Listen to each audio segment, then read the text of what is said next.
ആ കൺവെൻഷൻ നാടകങ്ങളും അഭിനയങ്ങളും കണ്ടിട്ട് മീഡിയ വൺ റിപ്പോർട്ടർ വരെ ചിരിച്ചു പോകുന്ന ഒരു അവസ്ഥയുണ്ടായി. കാര്യം ഒരു PR വർക്ക് ചെയ്യുന്ന വിഭാഗക്കാരാണല്ലോ മീഡിയ വൺ.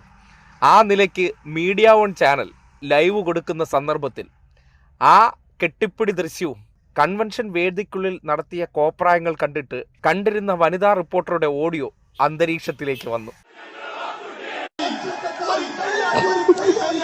എന്തൊക്കെ കാണണോ അല്ലേ? കൺവെൻഷൻ ആണത്രേ, കൺവെൻഷൻ. കഴിഞ്ഞ ദിവസം നിലമ്പൂരിൽ ഒരു കൺവെൻഷൻ നടന്നത് എല്ലാവരും കണ്ടതാണ്. എത്ര അച്ചടക്കത്തോടുകൂടി, അഭിനയങ്ങളില്ലാതെ, നാട്യങ്ങളില്ലാതെ വളരെ ഡിസിപ്ലിൻഡ് ആയിട്ട് അത് പൂർത്തീകരിച്ചു. ഇത് നോക്കൂ, കെട്ടിപ്പിടുത്ത, ഉമ്മവെപ്പ്, അനൗൺസ്മെന്റ്, ഓരോരുത്തർ ഞാൻ ഞാൻ ഞാൻ എന്ന് നാട്ടുകാരെ കാണിക്കാൻ വേണ്ടി നടത്തുന്ന തത്രപ്പാടുകൾ PR ഏജൻസിക്കാരിലൂടെ തന്നെ പുറത്തേക്ക് വരുമ്പോൾ സ്വാഭാവികമായിട്ട് നാട്ടുകാർക്ക് മനസ്സിലാക്കാവുന്നതാണ് നിങ്ങളെ പറ്റിക്കാനുള്ള, നിങ്ങളുടെ കണ്ണിൽ പൊടിയിടാനുള്ള നെറികെട്ട നാറിയ തന്ത്രങ്ങളാണ് ഇവർ ഇറക്കുന്നതെന്ന് മനസ്സിലായില്ലേ? ഒരു പൊതുവേദിയിൽ പോലും റിബൺ കടിപിടി പോലെ തന്നെ ഇതുപോലുള്ള അഭ്യാസങ്ങൾ കാണിക്കുന്നുണ്ടെങ്കിൽ എന്താണ് നമ്മൾ മനസ്സിലാക്കേണ്ടത്?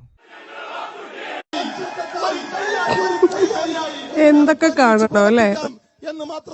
ഒറ്റ ഉത്തരമേ ഉള്ളൂ, എല്ലാ അഭിനയക്കാരും നാട്യക്കാരുമാണ്. കാര്യം കാണാൻ വേണ്ടി എന്ത് നിലവാരമില്ലാത്ത അടവും പയറ്റുന്നവരാണ് എന്നുള്ള യാഥാർത്ഥ്യം. അതുകൊണ്ട് നിലമ്പൂരുകാർക്ക് ആലോചിച്ചൊരു തീരുമാനമെടുക്കാനുള്ള അവസരമാണ്.